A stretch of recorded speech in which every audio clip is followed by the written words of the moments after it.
Dear ladies and gentlemen, allow me to start our panel. It's dedicated to energy. It's going to be dedicated to the broad range of issues related to energy. Allow me to introduce our panelists. It is my pleasure to introduce to you Ilya Ponomarev on behalf of the Russian Federation. Mr. Paul Shapiro, senior banker from EBRD. Mr. Yuriii Vitrenko, representative of Naftogaz Ukraine, and Richard Spinks, CEO of Active Energy Group. And I would like to start this panel discussion and invite to the floor Mr. Paul Shapiro. Today, Ukraine has really faced the number of very complex energy-related problems. But undoubtedly, however, we are moving forward slowly, but step by step. We're trying to find solutions, and we are no longer dependent that much on the Russian gas. But anyways, there are so many problems in our energy sector that still remain, and it's important not only to get moral support, but also investment and financial support from our European partners. What are the priorities, in your view, today, when we talk about investment in the Ukraine's energy sector? What can you see as something really important that needs to be developed? Most of the ones in front of us work as well. Presuming not.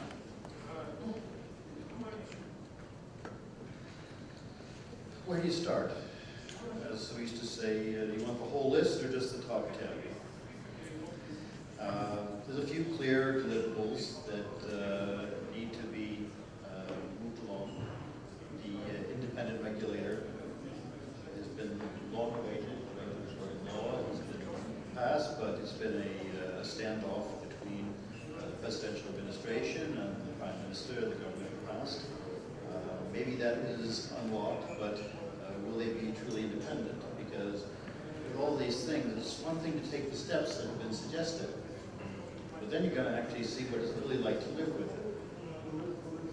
And how good are they going to be?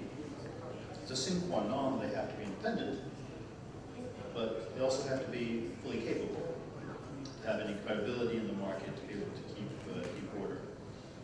Without that, it's very hard to see how a lot of investors would be willing to come in, not knowing that they will be able to move product, be able to get a fair price for it, and so forth. The second, which I would say is top priority, is to finally follow through with the unbundling. It's been a long and, in some ways, confused discussion. I say confused because they grouped in what they would do with the upstream companies into the discussion, and that was meant to be a separate topic. That now we have firm advice from the Energy Community Secretariat that really should not be the case. But we haven't gotten to the hard part yet. The easy part is deciding on what the system should look like, how it should be unbundled.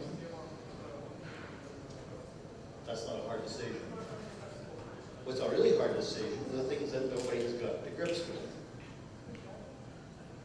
And this goes back quite much to what the previous panel was saying on privatization. Do you know what you're going to be buying? You're looking to attract a partner into it. Do you know what they have? Now, from the company itself, I understand, they have all kinds of assets that really are just a burden to maintain, that do nothing for the system. And I'm not talking about the usual owning a football club or a dairy farm or other social assets. I'm talking about actual parts of the infrastructure that they by law are not permitted to shut down, close, rationalize, and it's an enormous burden. Now, how do you honestly expect anyone to invest in a company when they're saddled with us around their necks? Maybe it means another company. If you really want to claim that these are sacred assets and they must be kept at all costs, then fine, make an additional company, a caretaker company. maybe a separate division of the state property fund. They'll do nothing but pay to maintain and keep these assets. They also have a question of, can you do what you want? Let's say you're now the new proud owner, co-owner. Can you really do what you want with it? Are you ready for that? You know, a lot of these assets are things that people might buy if they really thought they could dispose of what they didn't want it. A lot of these things are real estate deals. I mean, this happened a lot throughout the early years of the whole transformation, but not in Ukraine, where you have enormous factories in the middle of town. It's a real estate deal. You don't actually want the company. You don't actually want to run the company. And yet here in the energy sector, we have companies that absolutely have to run. They provide essential public services. The number of employees, nobody wants to talk about this problem. But the level of underemployment, even at these very, very poor wages, that level is still vastly high. Just by parallel reasoning, we had someone take over the state oil company in Albania. They honestly needed 200 people to do what 5,000 people were employed to do. This is just, I'm not saying the numbers apply the same way here, but to give you some idea of the scale of magnitude of the problem. So maintaining services, maintaining employment, you know, these are as important things to remember, will also have to be resolved at the same time as you're trying to solve your energy requirements. And who is brave enough to get to grips with that? Who wants to come in with all the other risks you all know about? I'm not going to bore you with the usual litany of corruption and side deals and impossibility of getting anything done with the low levels of institutional capability. You know all those things. If on top of that, it's a very difficult business proposition, are you really going to come and pay good money to do that? Be part of that? Would you use your own money? So, to some extent, we're going to have to fix first before you can have any hopes of selling anything. And that includes in the energy sector. And you're going to have to build the management teams, you're going to have to rationalize, you're going to have to take this pain over a little bit of time. But if you're going to have any chance to actually sell one of these companies, to get people in it, as opposed to simply building from scratch, building for new. If you're really going to get somebody interested in trying to fix the old, you're going to have to make an interesting proposition, fair game, and you have to accept that it's going to take time. There are no quick fixes for these things.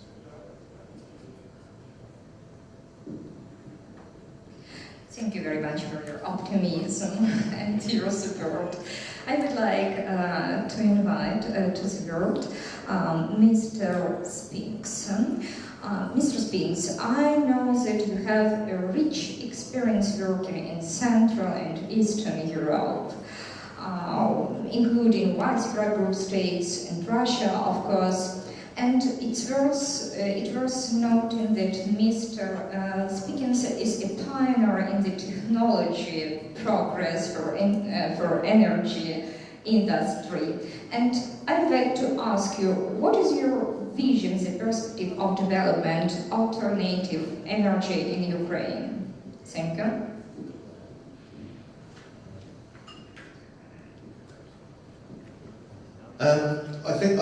I think the parallel is, sorry, good afternoon those who are still here. I think the parallel is a little bit similar to Poland when I first went there in 88, 9, when I had a big telephone in a briefcase, which was a mobile phone in England, yet I had a tiny Motorola phone when I got to Warsaw in 1990. And the fact was that it was simply better, and actually some of the things that Paul said ring true here. It was simply better to do things from zero, from scratch. Sometimes it just is better to do that and let things die. Let businesses collapse and perhaps do it again. Or if not, if you have technology, and we do in some areas, wait for those businesses to fold and then pick up what assets you require once they are clean. So my view is you have a great opportunity. I think you have a hugely underutilised base of raw material in Ukraine, which is what I want to talk about. In fact, if I go quickly, I didn't know, I've got probably 7 minutes, and my presentation only takes an hour. So I'll go quickly and I'll show you some of the things I think we can do in Ukraine that might be a little bit more optimistic than some of you, some of the speakers earlier today were speaking about. So we're all about forestry to energy. We've done it before, and we're going to do it here in Ukraine. So this is what we think we can do as our small company. We're going to skip through lots of slides because there's too many. This gives you a breakdown. We all know what's going on in the world. We all have TV, Google. We know that coal is now the devil, and 5 years ago it was wonderful. We now know that coal usage across Europe, the United States, Canada, and other places is being significantly dented by regulations, by the populations of countries. We saw demonstrations in Europe's largest coal mine over the weekend, with people in gas masks or white suits climbing on equipment, closing them down. We've seen regulations in the United Kingdom with coal and carbon taxes, closing down coal fire stations.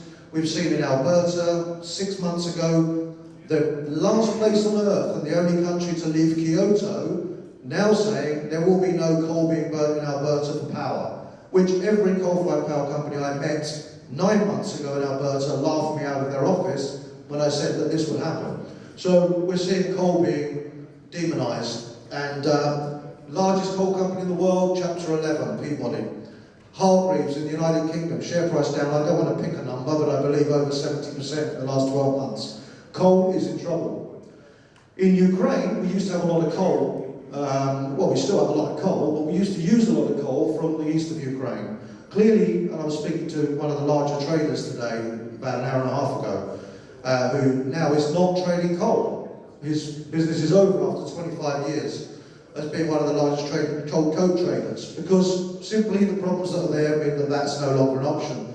My personal view on the coal situation in Ukraine is it simply would have died anyway as a business, because I believe that Ukraine is going to be pushed and forced to align itself with other Western countries. When I say Western, I've lived here for nearly on and off for 20 odd years, so I consider myself to be a little bit genetically modified. So I refer to those countries which we see on the news who are closing down coal being the more developed nations, alongside which we are one in Ukraine. The growth in investment in renewable energies has been dramatic. This is the second round of green energy investments. It kind of all started about 8-9 years ago, and it went quiet, and then suddenly the whole planet's decided that we need to have clean air and use renewable energy. So you can read the slides if you wish as I go. I won't read the obvious. This is where we see it going. It's not only where we see it going, it's where far smarter people than us see it going in the investment community, and it's immense, it's huge. We don't need all of that at Active Energy Group, we need a little bit, and Ukraine doesn't need all of that either. In fact, we're going to need far less in Ukraine than they'll need in other countries, as you'll see in a moment. This is what we're seeing, is that the investment is increasing dramatically, technologies are moving forward, and the costs of this energy are dropping dramatically. Solar is a case in point. In the United Kingdom, our government there almost bankrupted every single solar company 2.5, 3 years ago when they dropped the tariff by 50%, and ships full of solar panels that were costing 4, 5, 6 times what they cost today were halfway across the ocean and never got installed. They were being sent back and companies were going into liquidation. Now look at the costs, and the cost of energy is very low from some of these types of technologies, which even 2 years ago I would have said I wouldn't have invested in, including wind and solar. And but we don't do that, we do something different. Here's what we do. We have a holding company in the UK, we're a publicly listed company, we're not very big, we're what Paul here would describe probably as a micro-cap business. Our market cap's about $40 million. Hopefully it will not stay there for very long. If we look at some of the projects that we have divisions in those countries, they do different things. In Ukraine, we focus on biomass, on a very low level of production, but we do produce. We do employ lots of people. We do give business to the logistics operators in this country, and we work with forestries in great numbers. Over 126 forestries work with us on a daily basis. We're also the largest buyer and producer of timber products now in Ukraine, and we're the largest producer of wood chip in Europe, which is quite an achievement in just 3 years from a standing start. And I say that not to blow our own trumpet, but to say that if anyone here is thinking about investing in Ukraine and keeps being told that they shouldn't, for whatever negative reason, or that it's a bad time, or that you can't do well here, you can. And in fact, now is a really good time to be doing something, because there's not much competition. Because most people are thinking what you've been told, and that's they shouldn't do anything. But they're wrong, you should be doing things. So this is what we do. We start out with forest management. We work with forestry owners in different countries, at the moment in Canada, and we're about to start in Ukraine, to help them to improve the efficiency with which they operate, first of all. Second thing we do is we start with early stage processing of wood, and then we move, eventually when the volumes are there, through making something simple and getting the efficiencies in the forestry, we then start using all of the tree rather than leaving waste or burning it in the fields, and we turn it into a fuel. Our next step, and this is, I'm going to give you something interesting to think about to answer the question again that was given at the beginning, is power stations in Ukraine were never interested in biomass. The reason was the same owners own the biomass as own the coal. If you own the coal and you own a coal-fired power plant that didn't cost you very much, perhaps you didn't build from scratch because it was there in the 60s or the 70s, why on earth would you invest hundreds of millions of dollars to turn it into something cleaner? You wouldn't, especially if you were being subsidised heavily for coal. That was your coal in the first place. What's happened now is that the coal is now largely unavailable, lots of imports are coming in, the plants are getting very old, and the profits being generated from lower priced electricity mean that it's almost impossible for the owner of these coal plants to actually reinvest. What our fuel does is it means that we can actually put biomass directly into a coal-fired power plant. No one else can do it at 100%. We reliably do it over 50% in a number of locations, including Utah in the United States at the moment. What does that mean? It means that if these power plants close in different countries, and they are closing, I saw 2 last week in Italy, in fact 3 days ago, it means we are the only company that could technically come and take them over and start them again completely cleanly as a renewable power plant without rebuilding them, without having to build from scratch, and without having to invest in a retrofit. So this puts us in a very powerful position. What does that mean for Ukraine? It means, and I'll skip these, this is, by the way, how we built our business in Ukraine in the last 3 years, and we're saying that it can be done. I'm going fast because I think I've got about 3 minutes. We now produce this year around just over 500,000 tonnes of wood chip. We don't use good quality wood, we use the stuff that nobody else wants, and we're about to start using even the pure waste. So this is the kind of growth you can see in Ukraine if you work hard. Let me go through. This group here are an example of what I'd like to see happening in Ukraine. These people are not Ukrainian. They are actually indigenous people. They're from a group called the Métis, and they have settlements in Alberta. They own 1.5 million hectares of land. About 500,000 of that is forestry. They have no government support. They have 90% unemployment. They have no schooling or education, or didn't have. They have no medical care to any great degree on their own settlements and have to travel a day in each direction to get them to a doctor, for example. That's no longer the case. We spent 7 years fighting with them to get them in a position where forestry, which they own, can be used to produce an environmentally friendly fuel to put into Alberta power stations that currently burn coal. It suits their lifestyle, it suits their culture, and it's wonderful for Alberta as well as for the Métis, who were marginalised but are now, because of this, being invited into more closely into the community. That gives you an idea of how it works. I'm going to do one more slide and then stop. There's the numbers in Alberta with our Métis partners. Now I'm going to show you the Ukrainian example. And by the way, my personal belief and my financistów тоже думаю that in Ukraine you have 35 to 50 billion of assets that are unrealised, that we know how to monetize, because the numbers here are not speculative. We have received, and we have completed due diligence, all but, I'm going to get off this stage in about 25 minutes to go for a call with our bankers, for up to $300 million of investment secured on that forest. And it's only 458,000 hectares. Ukraine has in excess of 9 million. So this is what we are planning in Ukraine at the moment. We hope to achieve this year between 350 and 900,000 hectares in a managed partnership in some form of, I won't go into details, but I'll be giving the game away, and it costs a lot of money to restructure legal structures in Ukraine to be able to do this.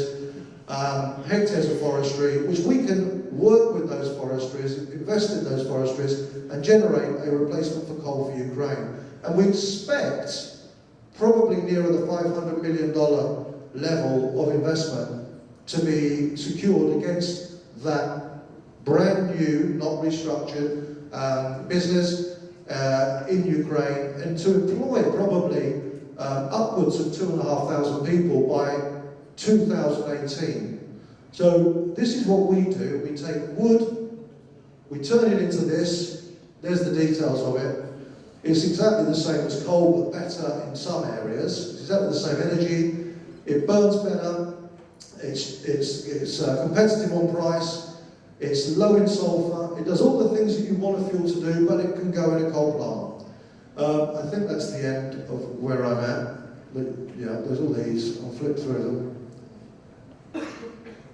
Oh, there's some other examples, but we won't talk about those. So the bottom line is that we are very optimistic about Ukraine for all kinds of reasons. We always have been. For which reason you should take everything I've just said with a pinch of salt, because clearly I'm overly optimistic.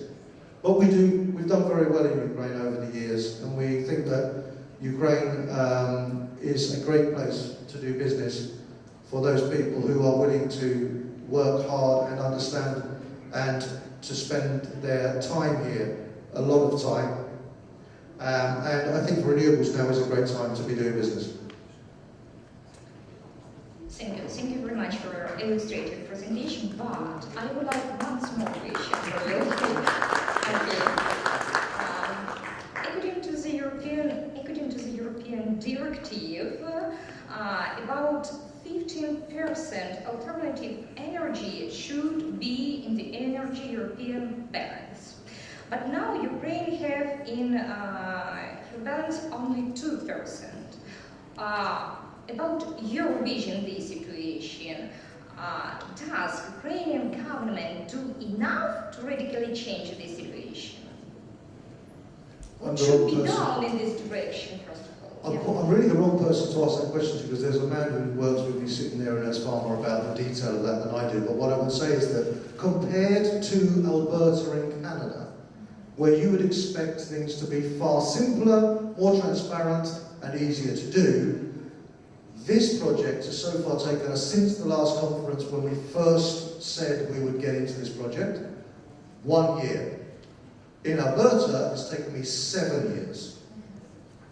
So I would suggest to you that, and by the way, everything that I'm talking about is achievable in very reasonable timescales, and we're already investing and have been for some time in this program.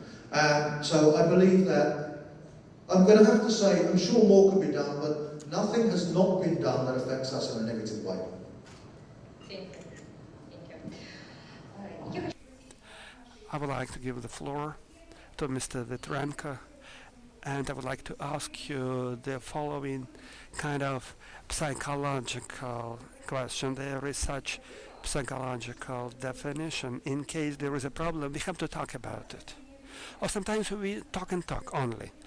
And we are talking about reducing charges and rental payments for extracting natural gas. And lots of experts are talking about it, and lots of discussions are happening about it. And we talked a lot about it, but changes are not visible until now.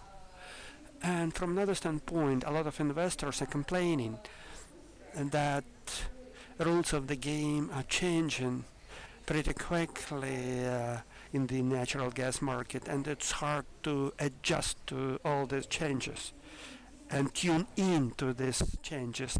And this is the motivating factor for major players for them to come into Ukraine. Your vision, what have to be done within this context? And what is the price for not doing whatever we have? If you don't mind, I will switch into English, because as far as I understand, the major kind of part of the audience is supposed to be at least foreign investors, and that's why maybe they would prefer me speaking English. First of all, I would like to point out that there were some significant changes this year about the royalties or subsoil tax. It was decreased from the level of 55%, memory doesn't fail me, to 29% for all the private or so-called independent producers. And even for Ukrgaz Vodobывание, a state-owned company, it was decreased from 70% to 50%. So again, we can see some progress.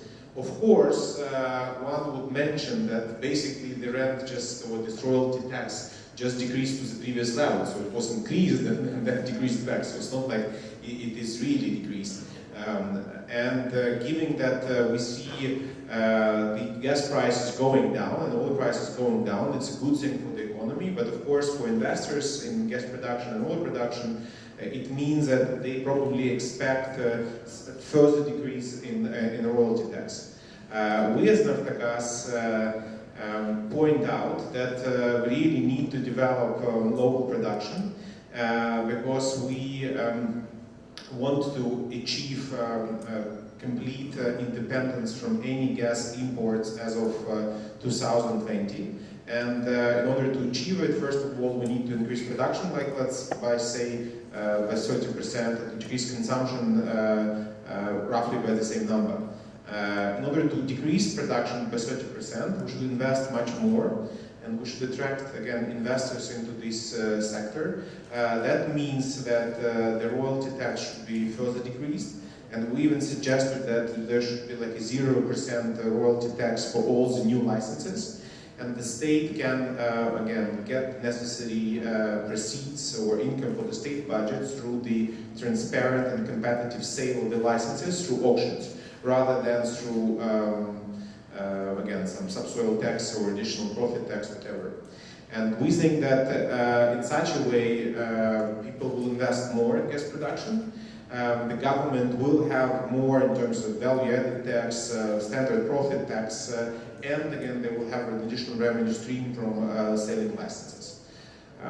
That's about this particular issue of taxation. In terms of changing rules, of course I agree that there should be some consistency and stability, but if we are talking about radical reforms and we are talking about some very bad practice that we used to have in the past, probably again changing it is a good thing. And investors, at least I have the understanding that they were expecting for these changes, they have been just expecting for these changes for the last 2 decades at least. So probably it's about time to start doing something, not just continue talking about necessary reforms. And that is why, again, I mean, taxation should be changed. We should continue to create an efficient gas market in Ukraine. We should give a credit to the previous government and to the current government that they're doing something. We do think that it's not enough, but at least we should recognize the achievements.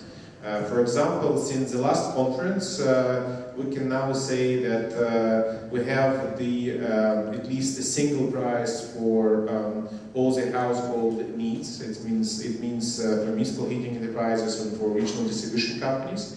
It decreases arbitrage opportunities, or simply speaking, corruption. It also, again, makes the whole market more attractive for international investors because the market gets much bigger. If previously they were able to sell only to industrial consumers, and it was just like, let's say, 1/3 of the market, so now they can sell to the entire market.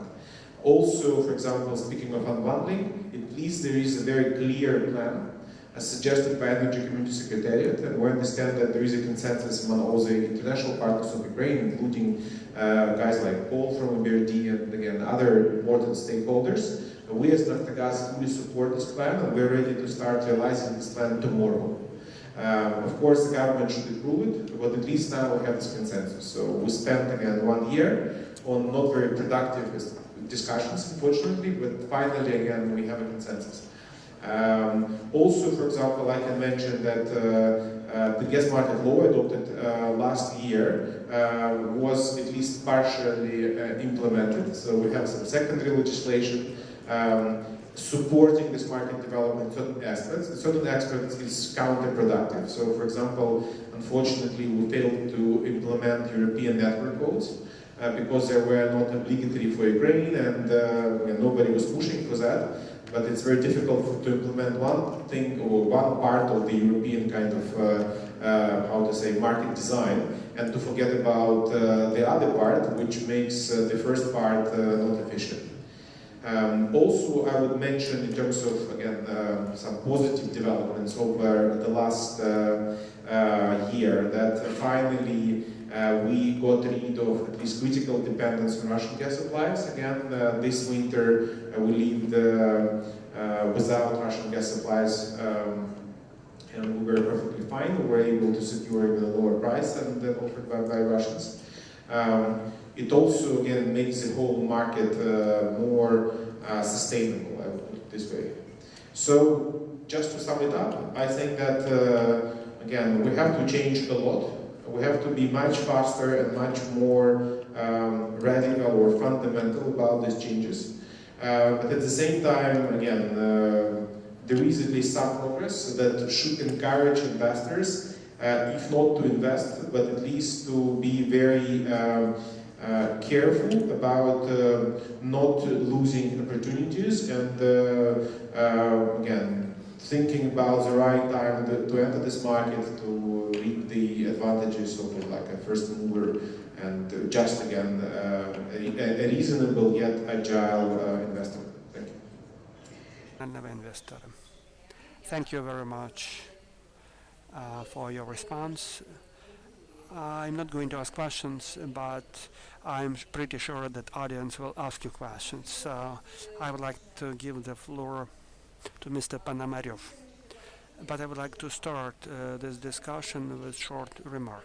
The energy policy of Ukraine was more focused on our internal problems, natural gas price, to extract more natural gas. So it was basically about internal, domestic policy. As of today, energy policy of Ukraine is targeted towards international arena. For the first time, we attracted EU as a mediator in the conflict with the energy policy. And for the first time, this is the issue discussed at the international, and there is discussion about Nord Stream 2. That's not only EU problem and Ukrainian problem, but it's more global problem. But getting back to Ukrainian problems, messages from Russia that they are ready to stop transit natural gas via Ukraine, and they are planning to do it. They are playing game, or they are blackmailing, or these are very sophisticated geopolitical game. How it impacts investment climate now, and how you can see the solution of this problem. Thank you very much. I think this statement about internal focus of the policy or international focus of this policy, it's somewhat some kind of exaggeration. So it's internationally focused. It used to be. And previously, Ukraine was oriented towards Russia as a source of energy. Now the orientation is towards Europe. But the bottom line is the same. And my view about it, it's related to Nord Stream 2. And my opinion is somewhat different, that's Russian project aiming at alternative route, when we talk about Ukraine. You see, even Nord Stream 1 is not utilized 100%. Gazprom is having problem with selling natural gas. And Gazprom is trying to get whatever they tried. They managed even to increase supply of natural gas. But the government policy in Russia, it's due to political problems. The markets they are losing. The southern stream is not working, and they were bluffing about construction of pipeline via Turkey, and it's not working, and Gazprom is facing very difficult situation. And who is getting the benefits out of it? Germany. And they have initiative in construction of Nord Stream 2. That's the only rational cause that explains the construction, because Germany is trying to get around Ukraine with respect to supplying natural gas. When Nord Stream 2 will be constructed, I have doubts about it. So Germany will be monopoly in distribution of Russian natural gas, not only Russian natural gas. This infrastructure is very much related to German infrastructure, and Germany is getting stronger as political leader and energy leader as well, and changing just this status. I don't think there will be something entirely new. So Germany is more predictable player than Russia, and I doubt that Germany will use this status to apply as a geopolitical weapon, as my country was doing it. But they will use this monopoly status. I think that's a medical fact. How we can overcome this problem? I am pretty sure that the main problem in Ukraine, it's not about transit. It's pretty understandable source of revenues. The main issue is to extract more natural gas, to extract more oil and natural gas, and as well processing it. We know that most of the plants are stopped,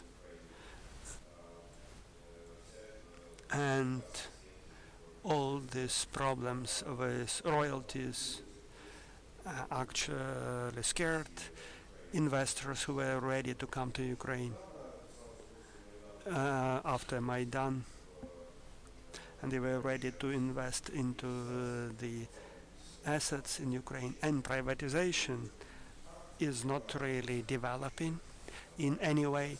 At least we don't have clear signs for potential investors how privatization will happen. And so there is no investment cloud around the country. And plus, tradition developed within the last 25 years that Ukraine have not utilized geological capacities that Ukraine is having. I mean natural gas and other capacities. And the players were utilizing the capacities and technologies inherited from Soviet periods of time. And even there were attempts to get back to the level of extraction of natural gas achieved in the 70s. And that's not the problem and the issue of Naftogaz. Naftogaz was trying to do its best in this particular case. That's the problem of the government that is supposed to develop this system and to make sure that a lot of small and medium-sized companies that are utilizing the wells and extracting natural gas and involving all the assets and developing investment profile of Ukraine. And the last thing I just wanted to mention, it's about privatization. There are lots of different constraints, restrictions, and lots of rational and irrational thinking about it. And Ukernafta, it's a small oil company. Why this company is not sold? Naftogaz. A huge amount of right things they're doing, the right things they say, and a good strategy related to developing the natural gas market. Somewhere it works better, somewhere it works worse, but it's actually the upstream issue and preparing the companies for sale. This preparation is not visible in the market yet. Maybe somebody else can actually argue with that, but in the market one can hardly see that at all. And there is an impression even that there is a desire to keep those things under operational control. I mean, those assets under operational control. This is what I think we need to do first. So as far as I understand, you're right. So lack of prolongation of the transiting contract by 2019, this is a political bluffing from Russia. And there is no alternative whatsoever to the Ukrainian gas transit system. Yuriii Vitrenko wanted to say something about it, didn't you? I only wanted to comment starting from the upstream, and you actually made a public announcement we just made an announcement that the state needs to consider the opportunity of Ukrgaz Dobycha, which is the upstream national company, not only by attracting the foreign direct investors, but from the standpoint of developing the Ukrainian stock exchange. We cannot build an effective market economy without the capital market, because this is the driver of the economic development. We're not going to have any market economy unless we successfully build the capital markets, because the ag market or meat markets have been not there for years, since the times of feudalism. Unlike it is, well, this is the difference of the market economy from communism, that there is capital market available. So we can make a conclusion. Since we don't have any capital market, you can make a conclusion what kind of country we have. In order to give Ukrgaz, the national upstream company, for privatization and involving such anchor investors as EBRD, we need to have these assets prepared. Because historically, these assets have faced a lot of corruption. They're using outdated technology that would be not yet clear for the investors. They're selling the goods that are set voluntarily by the state, and it's 15 times below the market. So the issue of entering the system, the pressures, this is all not settled. This is so intransparent. It is impossible to sell such an asset. Because I used to work in the International Investment Bank in London, in London, so I do realize how companies get sold, and I realize what we have in our Ukrainian agenda. So our objective is actually to make these quality assets, to prepare them, to actually make them clear for the investors, to make it transparent, to fight corruption and make an effective market so that the investors could understand what kind of environment they're going to work with. It has to do not only with the upstream company, but with whatever company you meet. And then there's a question for the government when to decide on the privatization of the given companies. For Yuriii Nafta, the situation is a little bit different because there is a minoritarian shareholder who's actually having a very ambiguous reputation. So actually to let the major shares sold for reasonable money, this will be complicated. I think the state will have to solve the problem with that shareholder or actually state the financial damages. This is a question to the law enforcement, to the courts, regarding how effective it may be. With regards to transit through Ukraine, unfortunately we can see that there is a targeted policy pursued by the Russian Federation to omit Ukraine, to go all the way around Ukraine. And there's a high probability that starting from 2020, there will be no Russian gas supplied through the Ukrainian territory. And we reflect that in our decisions for the tariff setting and many other issues. We're not just moaning about this. Yes, we've found a proper response to Gazprom to their attempts to go to omit Ukraine. From the technical standpoint, the Nord Stream 1 has not been used for its full capacity due to one single reason, because it's going to a pump pipeline, and there are legislative restrictions to use that pipeline by the Gazprom. Only by 50% it is allowed to be used, and therefore this actually limits the Nord Stream advantage at its full capacity, despite the fact it's lucrative for them to sell more natural gas, and they are ready to come up, to accept the energy package 3, they still prefer to sell less and not to be in line with energy package 3, which is talking too much about the Gazprom policy in the European market. As for the Nord Stream 2, it's interesting. It was interesting to listen to your point of view that it's an interest of Germany, and Germany openly announces that they have economic benefits and is a commercially beneficial project for them. But the problem is that there is no economic feasibility for Russia. This is a purely political project for Russia, which is actually aimed at depriving Ukraine of transit money, and they want to do everything possible for the Ukrainian gas to cost maybe even more than it costs in Germany, and make the Ukrainian economy not competitive enough, and give actually this geopolitical punishment to the countries who were daring to actually break their relationship with the empire. This is our perception of this current agenda, because yes, there are rational arguments in Germany, but whereas there are no in Russia, because this is a purely political motivated thing. I would like to finish my comment with something positive by saying that we got rid of this critical dependency on the Russian Federation, and now when I'm talking to this, yes, this is a financial issue for me. Yes, a lot of money is bidding. I'm now sure that nobody will get frozen in Ukraine because of no Russian gas. Any of the private investors who are upstreaming the natural gas will not be really concerned about it, which makes the country's entire economy more sustainable and more attractive, obviously, for the foreign investors. This is what we managed to achieve for the last year, I would say. Thank you very much. The organizers are showing that we have 5 more minutes to go. I know that energy is a very energetic issue, and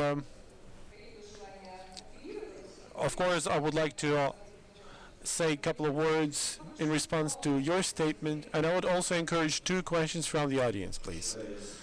Yes, really, I will be just saying 2 sentences. What you are talking about regarding Yuriii, the upstream company, and Yuriii Nafta, I think this is not the way the state's supposed to do it. Just let the private investors sort it out with Kolomoisky. It's going to be much cheaper for the state. But with the upstream company, killing corruption 100%, you can kill it 100% over there, but it's not going to rescue the market. Corruption is everywhere, not only there. Even if you make an ideally transparent domestic company, people will still put that in doubt anyway. Why doing that? Let the private investor do that. The private investor, from our Russian experience when we were selling the most poorly managed assets, they're still better managed by the corporate people rather than the state. Energy is not, it's just a simple thing. I think we can talk more about this during the networking opportunity. I'd like to now give the Q&A chance for the audience. But very briefly, please. Thank you. Around a year ago, I had a meeting with Rebecca Harms, well, a renowned European member of parliament, and when I asked her about the profitability of green energy projects, she said that this is a political decision. Ukraine is now surviving the war, and there are corruption-related problems, economic crisis. Ukraine has no money to implement such green projects. What would you recommend to do? Because there is no money. How do we implement those projects? And we've seen how much kilowatt hour costs in the United Arab Emirates. It never pays back, you know, it's too little.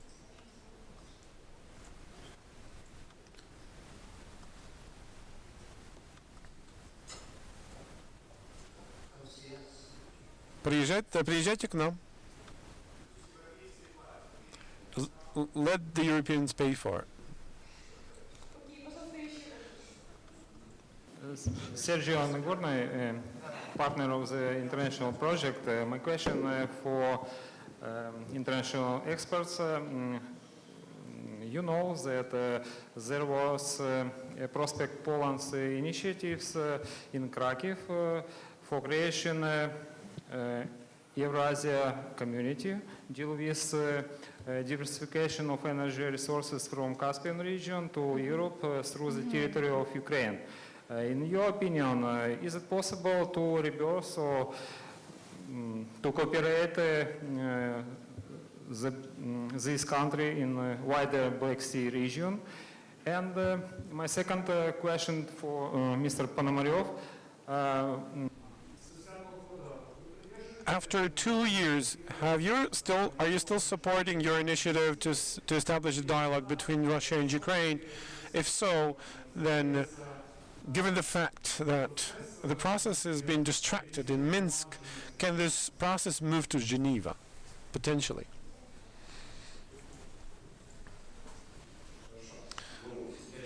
Well, I'm always for the dialogue and I'm always against the war. So I think it's quite obvious. If you retract my statements that I recently made, I'm still consistent and I'm very skeptical about what's going on in Minsk. I think this is an absolute cul-de-sac that is no good for Ukraine and is good not for Russia but to Putin personally. I think they are hardly doable, I mean those requirements. From the geopolitical and other alliances, again my position is well known. I think that those who are drowning have to be rescued by themselves. You can never expect any practicality from the alliances because all the actors have their own interests. I think Ukraine has enough capacity to actually at least bring its energy sector to the new quality level from the standpoint of upstream market and exports opportunities for both the natural gas and electricity. Thank you very much for your answer.